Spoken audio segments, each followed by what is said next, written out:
Sake of the Progressive Caucus. Good day, welcome to another episode of Wake Us Up in the Hood. Today we have the Honorable, the President of the Youth League of the National Colored Congress.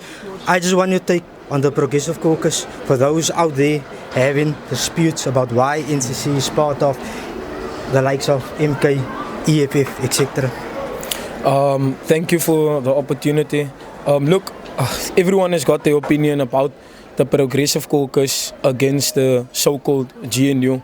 I think if you look at it and we put it into context and what our president has mentioned, is that whose side do we stand on if we are not part of this so-called GNU? We believe that the Progressive Caucus is something that we can work with as a colored community fighting for equality. Remember, guys, I've said it before and I've always maintained the fact that we are not anti-black. We are not anti-black. We are an organization that seeks for equality. We want to be treated as equals. It's what we've been saying. We've been saying that the system is designed in a way that it is putting colored people further back than what they already are, right? So in terms of the Progressive Caucus, we're looking at the MK. We are looking at the EFF. We never campaigned against the EFF or the MK. We've campaigned against the ANC and against the Democratic Alliance. So how is it possible that we can form a coalition with the same political parties that we have campaigned against, that we have been telling people don't vote for them?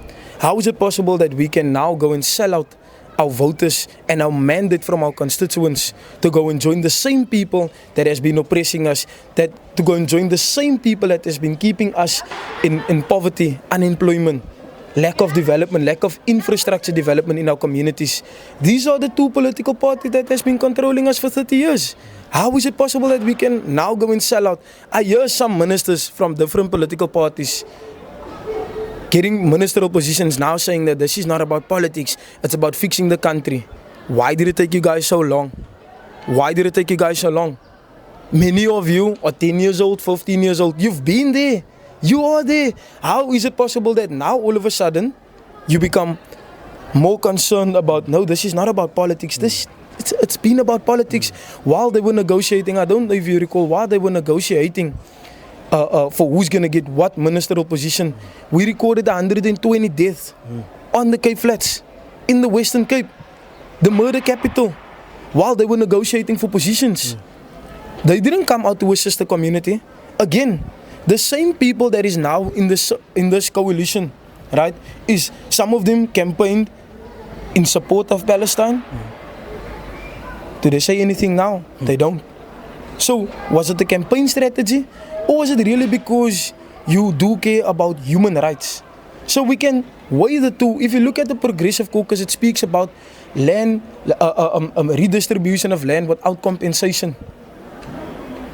That's what we are. We're speaking about industrialization. That's what we are. So if our things are in line with a particular political party, then it's not as if we are selling out to our people. We are saying to our people that the black man was never our enemy. They were never our enemy. The system that was designed with certain black leaders or African leaders, right? They are the people that has put us in the position that we are today. And again, this is no GNU. This is no Government of National Unity. This is a gun. This is a gun that is held by Helen Zille, John Steenhuisen, Cyril Ramaphosa, and his other cronies. He's a puppet. He's being controlled. So, how do we put this into context? We need to weigh the two. We look at the GNU. Do you think that this GNU will benefit colored people? The GNU is not going to benefit us. It's not going to benefit any of us. They're already in dispute. They can't get along. This GNU is not going to last, according to my opinion. I think this GNU is literally in the brink of collapse. If you look at it, everyone wants to prove that they can do something for the people, right? But is it being implemented? There's a lot of things that's been said. The power lies there. It's not going to last, and it's not going to benefit colored people. It's not going to benefit us. I can guarantee you that. Then one last question, is there a message out there for the youth? There's a message for the youth. Don't lose hope. Don't give up on yourselves. Continue to fight this good fight. And continue to speak to your peers. Continue to speak to your friends, your family, to get them aligned to what is currently happening in South Africa within the Western Cape or within any other province. Speak to them, tell them not to lose hope. Many young people has lost hope. Many young people will look at you and they will say, ons worry nie oor politics nie. Ons gaan nie vote nie. We're not going to do this. It's not going to benefit us. But guys, if we're not going to take the stand, if we are not going to stand up for our rights as young people, nothing is going to change. But if we stand up, all of us together, right? Young people is the majority in this country.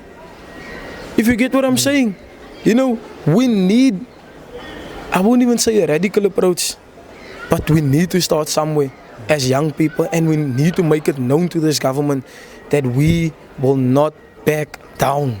We will not back down. We will continue this good fight, and more young lions will rise. More of them will rise. They will continue to rise. Every day I speak to young people, I would say it used to be 70% of them not being interested. I can tell you the impact that we've had. 70% of them are now speaking the language that we are speaking. So, there's hope. Then one more question, tell me, how does the future look for the NCC? The future looks bright, extremely bright. If we look at the impact of the NCC in the space of 3 years, there's no other political party that could have done what the NCC has done without money. I'm not referring to the MK. Yes, the MK, 6 months and they had a huge impact. But we could already see that, I'm not saying it is like that, but I'm of the opinion that the MK was discussed prior to when they were registered as a political party. There was planning, there was strategic thinking, there was a lot that went into it. But what we have done as the National Colored Congress to start where we started, it is a huge achievement. We've contested in our first local government elections. We've garnished 8 seats, 8 councillors in your first election, and we were only, I think, 8 or 9 months at the time, and we've managed to achieve that. 2 years down the line, after that, we've gotten now 2 seats in the National Assembly, 1 in the provincial legislature. It means that there's growth. I mean, we could have done better, yes. We didn't have the money, we didn't have the resources, but you know what do we have? We have integrity, we have values, we have truth for our people. And I think that is one thing that really carried us through. And we've got people praying for us every day. We've got people making du'as for us. We've got pastors, we've got imams. We've got all of them coming together saying that this movement, we are not proclaiming to be a spiritual movement. But if you look at the things we survived, you know, you can clearly see that this movement is indeed a spiritual movement. You know, because this fight that we have here in the physical, it's more of a spiritual fight as well. There you have it, guys. What a powerful message by the President of the Youth League of the National Colored Congress. Thank you for staying tuned. Stay tuned for much more to come. Signing out.